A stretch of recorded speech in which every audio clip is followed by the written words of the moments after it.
Greetings, you dirty rats. I hope you're doing well. My name is Graham. Welcome to the Crack-A-Pack here on LRRMTG. Subscribe to the channel, please. Today, it's a pack of Unstable, which was given to us by Mr. the Walrus at PAX East 2018. Ooh-wee. We had so much fun at the PPR for this set.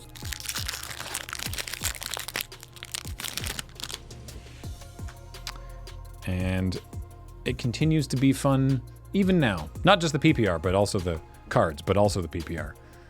It's like one of our most watched clips, I think. I think we did a sub-game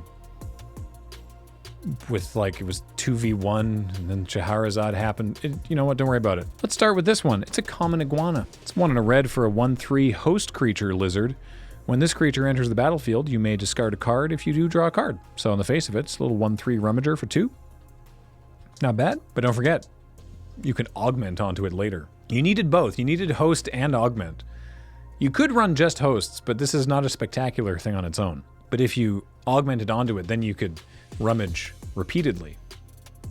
So that's fun.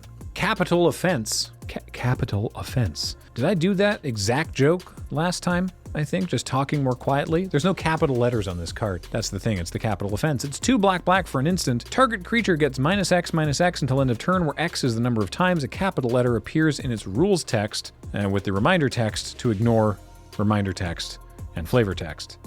Part basket case, all lowercase. I think we did this once before. Common iguana has 1 capital letter in his rules text. So, not great.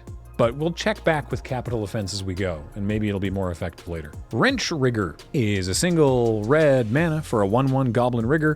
When it enters the battlefield, it assembles a contraption. So, we talked about contraptions before. I don't need to really get into it again, but the reminder text here is you put the top card of your contraption deck face up onto one of your sprockets, and then every upkeep you move your sprocket along and it fires all the contraptions that are on that sprocket. So you can, you had 3 of them, and so it would loop along, and then you'd get to fire off your contraptions again, and you get to do sort of bonus stuff with them. Goblin Innovator, Goblin Corpse, Tomato. Hey, Wrench Rigger has 1, 2, 3, 4 capital letters in its rules text. So, you know, it only has 1 toughness, so it's extra dead to capital offense. Merman. I forgot about Merman. 4 and a blue for 3/3 human fish. When this creature enters the battlefield, you may draw a card. So 5 mana, 3/3 draw a card. It seems pretty all right. Also, this theoretically then, depending on the augment, has repeatable card draw. Pretty sweet. I just love that at default, it's a man's pelvis and legs with the torso and head of a fish. It's already weird. Right?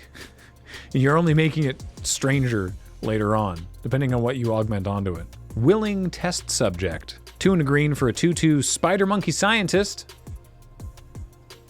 With reach, whenever you roll a 4 or higher on a die, put a +1/+1 counter on Willing Test Subject. And then for 6 mana, roll a 6-sided die. So it's got repeatable, you can just roll a die. So if you have cards that care about whenever you would roll a die, which you absolutely could, especially in green. I think it was green-red that mechanic was sort of centered in. Being able to just be like, I pay 6 so that I can just roll a die. Why? For fun.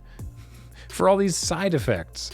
That's pretty cool. Also, Spider Monkey Scientist has 1, 2, 3, 4, 5, 6 capital letters. Something that you could probably kill pretty easily with capital offense. Hey, it's adorable kitten. It's a single white mana for a 1/1 cat. When this creature enters the battlefield, roll a 6-sided die. You gain life equal to the result. I saw some people gain a lot of life off of their kittens. My cats give me life, but also stress. So, you know, in equal parts. Timeout. While we read this card, which is Timeout, it's 4 and a blue for an instant. Roll a 6-sided die. Put target non-land permanent into its owner's library just beneath the top X cards of that library, where X is the result. I like that. It's like, it's worst case, it's going to be 1 below, but it could be 7 cards deep. So, not bad. Next is Gnome Made Engine. It's a 4 mana artifact host creature construct. It's a 2/2. When this creature enters the battlefield, create a 1/1 colorless gnome artifact creature token. So here's something I love about this. I think I talked about this last time, but because of the way that they had to template the host augment creatures, the M dash, which is the name for that long hyphen, punctuation mark, had to be in line with where you line up the host augment cards. So to the left of it, it's host creature, and to the right of it, it's construct. So artifact wouldn't fit there.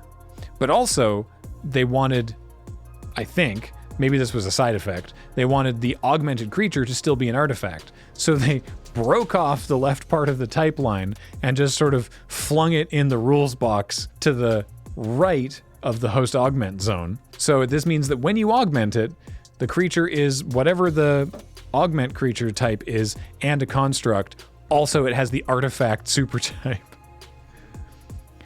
This is why I love these sets. They're so cool. Next up, don't worry, nothing to concern yourself with. It's an entirely normal armchair. It's an artifact, and it's just a chair. During your turn, if entirely normal armchair is in your hand, you may hide it on the battlefield. For 0 mana, return entirely normal armchair to its owner's hand. Only an opponent may activate this ability, and only if they see the entirely normal armchair. So someone can be like, hey, what is that? You put that back in your hand. For 2 mana, and sacrifice entirely normal armchair, destroy target attacking creature. So, they don't get to respond to that. But I think we had a couple armchairs get people at the PPR, if I recall correctly. Really using all manner of chicanery to sneak that thing out there. Side quest. We're going on a side quest. Single white mana for a sorcery.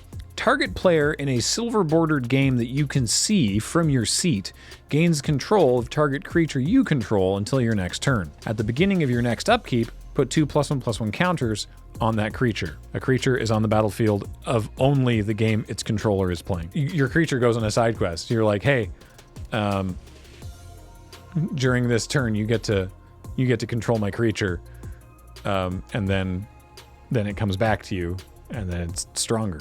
It's fun. Obviously, it only really works at like live events or like in store or something. Even at the PPR, we only have one game going at a time. Overt Operative. 3 and a black for a 2/3 human ninja rigger with menace. When Overt Operative deals combat damage to a player, it assembles a contraption. Flavor text. Saw her coming. Didn't matter. It's not a covert operative, it's overt operative. I like that a lot. It's like, is that a ninja walking purposefully towards me? Oh, she's drawing her sword. Oh, I'm dead. I don't know what I was going to do about that. And we have a rare already. It's the Hangman. Single black mana for a 1/1 human villain. As Hangman enters the battlefield, secretly note a word with 6 to 8 letters. For 1 mana, target player who doesn't control Hangman guesses the noted word or an unguessed letter in that word. If he or she guesses wrong, put a +1/+1 counter on Hangman. Any player may activate this ability. When a player guesses the noted word or all of its letters, sacrifice Hangman. I don't remember this one. I like that any player can play it, so you can just go all in on being like, no, I'm paying to guess again. I'm guessing again. You can just go through all your mana trying to guess the word and destroy the Hangman. That's clever. I like that a lot. I think everyone's too trained up now after months of Wordle. I mean, it's 6 to 8 letters, but still, I think people have figured out exactly what letters you want to eliminate early. You'd have to come prepared. You'd have to be like, I know exactly what word I'm going to pick, and it's going to be really frustrating. Other things in this pack, we have a clue token, which you can see is foil on one side and full art on the back, so that's neat. We've got a full art planes from John Avon, very fancy. And then we have 2 contraptions, because everyone had 2 contraptions. So we've got the Inflation Station, which is an artifact contraption. Whenever you crank Inflation Station, target creature gets +3/+3 until end of turn. I don't know if we're allowed to use this, but I'm going to say it anyway. I suggested Inflation Station as a card name for Unfinity, and it didn't get picked, and now I know why. Well, there was other good suggestions too. It's not the only reason why, but I'm realizing now that it already exists as a card. So that makes sense. And our other contraption is a rare contraption. It's the Goblin Slingshot. Whenever you crank Goblin Slingshot, creatures you control get +2/+0 and trample until end of turn. Holy moly. It's overrun on a contraption. Wow, that's wild. You gotta draft your contraptions too. That might be a first pick. I mean, the armchair is fun just for like silver border value of getting to do goofy shenanigans. Overt operative is okay. There's some good hosts. We didn't get any augments. Capital offenses, technically speaking, removal. I think I'm gonna take the goblin slingshot and just hope I can assemble some contraptions, because that's a powerful contraption. The pack as a whole is worth a little over 450. Plains is 250 of that. Unsurprisingly, with unsets, that the land tends to be worth the most. But it's just fun seeing these again.